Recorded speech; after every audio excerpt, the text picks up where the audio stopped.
أعوذ بالله السميع العليم من الشيطان الرجيم بسم الله الرحمن الرحيم الحمد لله رب العالمين وبه نستعين وصلى الله على سيدنا محمد وخاتم الطاهرين وعلى الله عليهم أجمعين.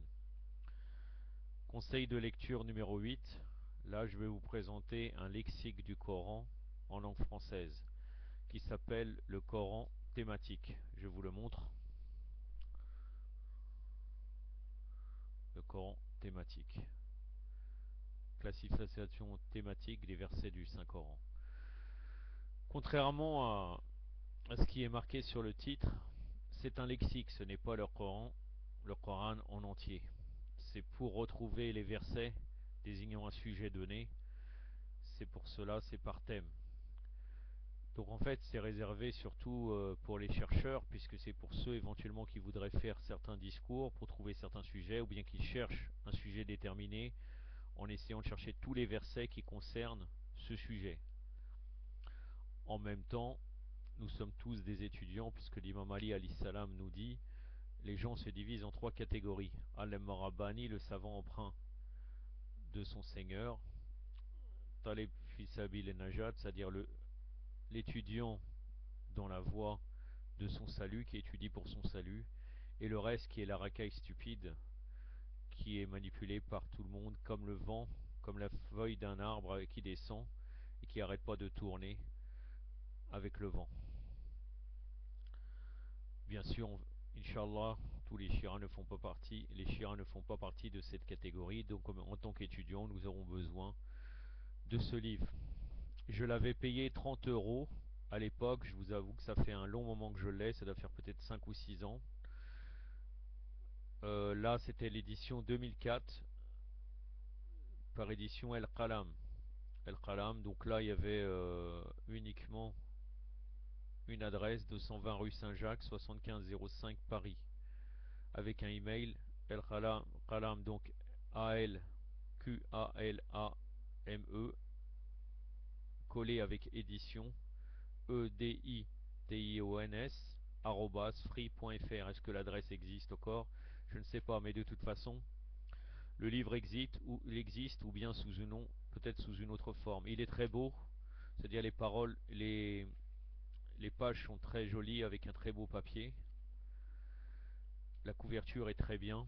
Nous trouvons trois parties principales, donc une classification des versets qui concernent Allah subhanahu wa ta'ala, puis par la suite les noms de personnes et de lieux, puis les noms communs.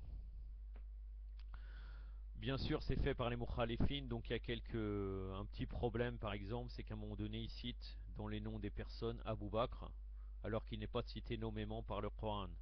Donc là, il parle du deuxième des deux, le verset qui concerne quand le prophète sallallahu alayhi wa alayhi était dans la caverne avec lui. Et d'ailleurs, ils auraient pu tout à fait, dans ce cas, puisque là c'est uniquement une interprétation, puisque nommément on ne cite pas Abu Bakr dans le Coran, donc on aurait pu citer aussi de dire qu'il y aurait Ahlul Bayt, l'imam Ali, Fatima Zahra, Al-Hassan wal Hussein, salawatullah alayhum salam. Et ce n'est pas fait. Mais malgré ça, c'est très très bien. Je pourrais vous donner un exemple, par exemple, de vous citer. Vraiment, c'est très complet, hein. Par exemple, si nous prenons le terme châtiment qui concerne Allah Azzawajal, il y a tous les versets qui sont recensés. Ça commence à la page 55, donc Adab, jusqu'à la page 66. Donc c'est très complet.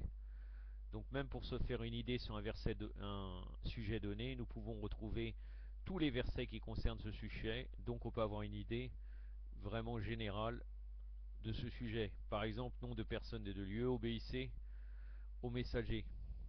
Attire au Rasoul, de la page 263, pratiquement une page entière, tous les versets qui concernent cela.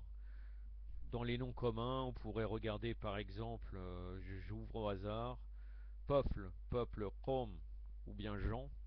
Ça commence à la page 819 jusqu'à... C'est très très long.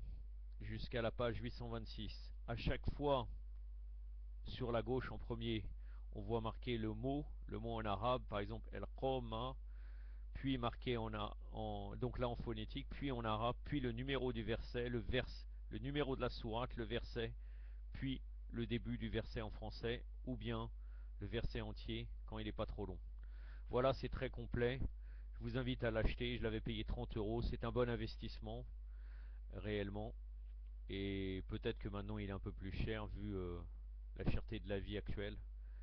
Mais Inch'Allah, ça vaut le coup. وصلى الله على سيدنا محمد وعلى الطاهرين والسلام عليكم ورحمة الله